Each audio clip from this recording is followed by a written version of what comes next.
ஆன்மீக பரிவர்த்தனை சேனல் நண்பர் அனைவருக்கும் வணக்கம். நம்ம இன்னைக்கு பார்க்க போகிற பதிவு 63 நாயன்மார்களில் பூஜை பொருள்களுக்கு பங்கம் நேர்ந்தால் என்ன வேண்டுமானும் செய்யக்கூடிய வரிசையில் வரக்கூடிய இரண்டாவதாக வரக்கூடிய செருந்துரை நாயனாரை பற்றி தான் நம்ம இப்போ பார்க்க போகிறோம். இவர் சோழ நாட்டில் வேளாளர் மரபில் பிறந்து தஞ்சையில் வாழ்ந்து வந்துட்டுருக்கார். இவருக்கு சிவபெருமான் மீது அன்பு உடையவர் இவர். அதனால் பக்கத்தில் இருக்கக்கூடிய அந்த திருவாரூருக்கு சென்று அந்த கோவிலில் இவருடைய சிவத்தொண்டினை செய்து இறை வழிபாட்டினை செய்து கொண்டிருக்கின்றார்.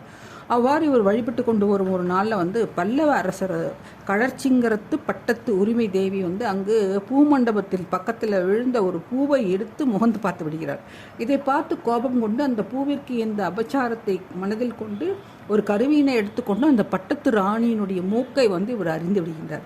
இத்தகைய செயலால் தான் இவர் 63 நாயன்மார்களில் ஒரு நாயன்மார்களாக அவர் பதவி வகிக்கிறார். இத்தகைய இந்த செருந்துரை நாயனார் பின்பு சிவத்தொண்டு செய்து சிவனுடைய அடியை போய் அடைந்து விடுகின்றார்.